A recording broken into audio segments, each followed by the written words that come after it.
حق T V کے معزز سامعین، السلام علیکم۔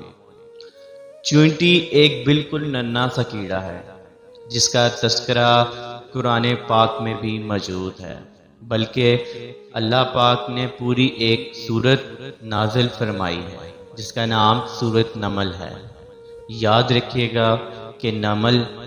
چونٹی کو کہا جاتا ہے۔ ہمارے یہاں اکثر گھروں میں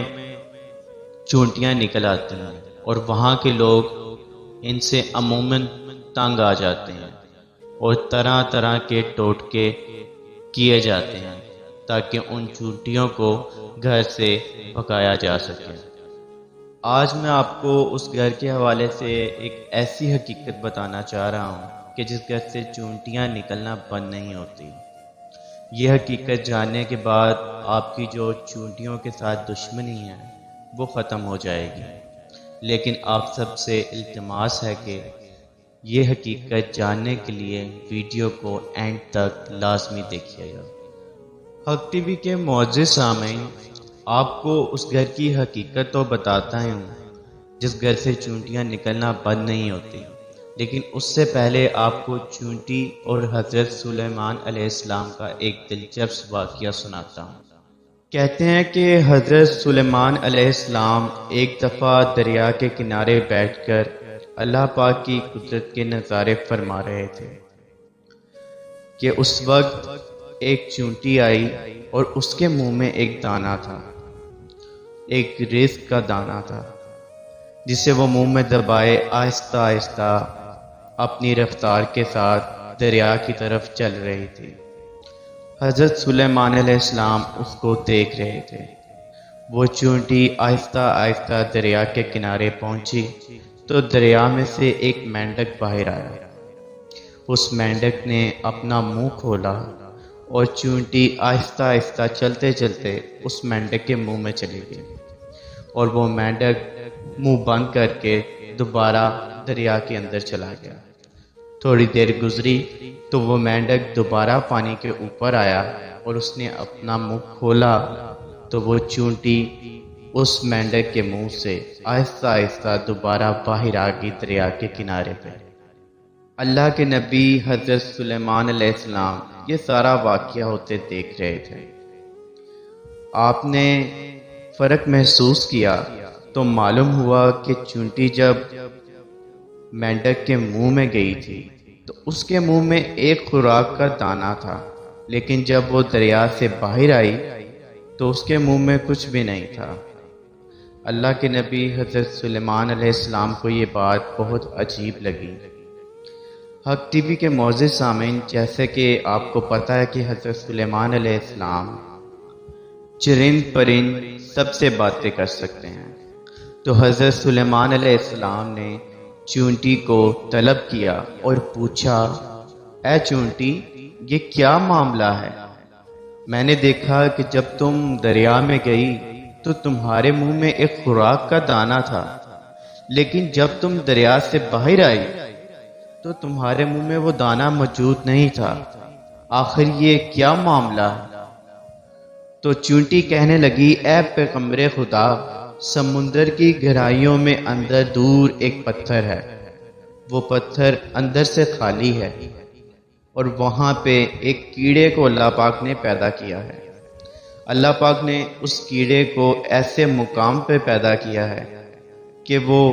باہر نہیں آ سکتا، وہ پتھر ہی اس کی کل کائنات ہے۔ تو اللہ پاک نے مجھے اس کام پہ مقرر کیا ہے کہ میں اس کیڑے کو وہاں پہ خوراک پہنچاؤں، اور اس مینڈک کو اس کام پہ مأمور کیا ہے کہ یہ مجھے اس کیڑے کے پاس لے جائے۔ تو میں روز ایک خوراک کا دانہ لاتی ہوں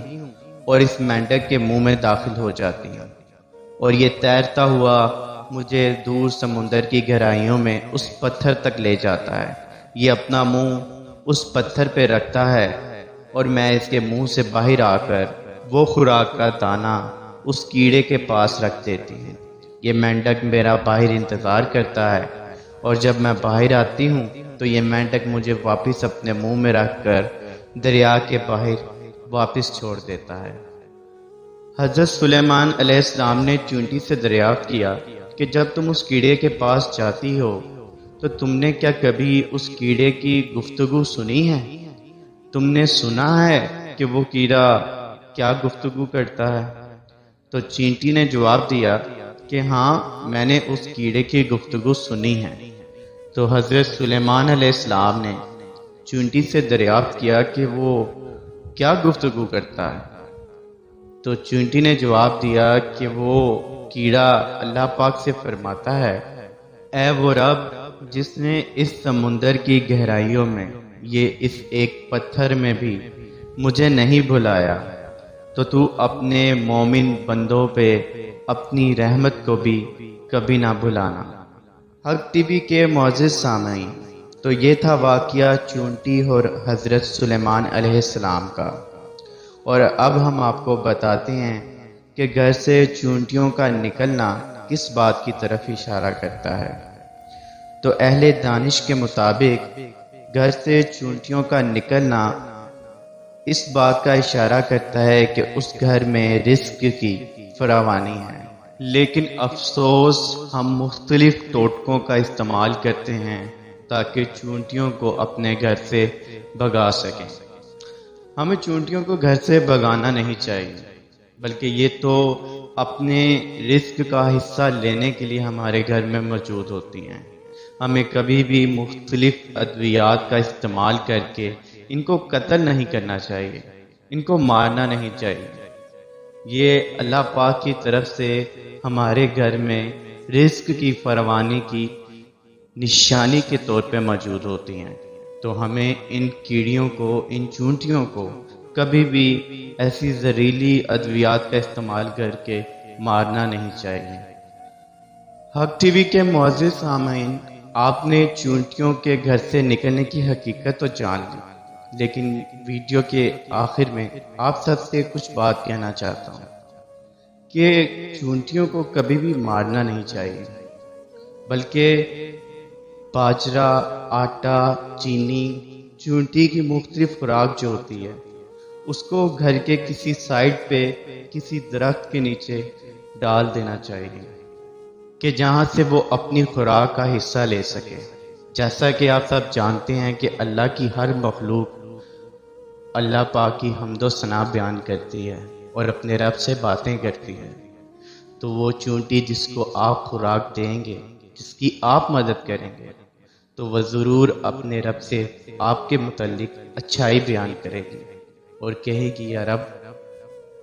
مجھے جب بھوک تھی تو تیرے فلاں بندے نے میری مدد کی تھی، تو اے رب تو اس بندے کو بھی کبھی رزق کی تنگی نہ آنے دینا۔ تو ذرا سوچئے آپ کے اس ڈالے ہوئے آٹے، باجرے اور چینی میں کس تعداد میں چونٹیاں آ کے اپنی خوراک لیں گی، اور اگر وہ سب اللہ پاک سے آپ کی اچھائی بیان کریں اور آپ کے لیے دعا کریں، تو کیا پتا کسی ایک چونٹی کی ادا، دعا، آمین اللہ پاک کو پسند آ جائے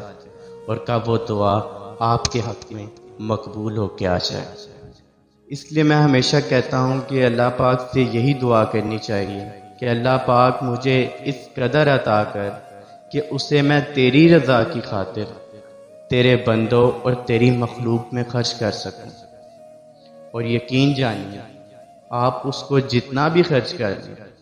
وہ کم ہی ہوگا، کیونکہ آپ کو نہیں معلوم کہ وہ ذات آپ سے ابھی تک راضی ہوئی ہے یا نہیں، لیکن آپ ہمیشہ اپنی حیثیت کے مطابق خرچ کرتے رہیے گا۔ اور میری آخر میں یہی دعا ہے کہ روز آخرت ہم سب اللہ پاک کی رحمت کے سائے کے نیچے ہوں، اس کی انصاف کی عدالت میں نہیں۔ حق ٹی وی کے معزز سامعین، آپ کو ویڈیو پسند آئے تو ویڈیو کو لائک، شیئر اور کمنٹ کرتے ہیں، اور چینل کو سبسکرائب کر کے بیل آئیکن کو بھی دبا دیں تاکہ آئندہ آنے والی تمام ویڈیوز کے نوٹیفیکیشن آپ کو بر وقت مل سکیں۔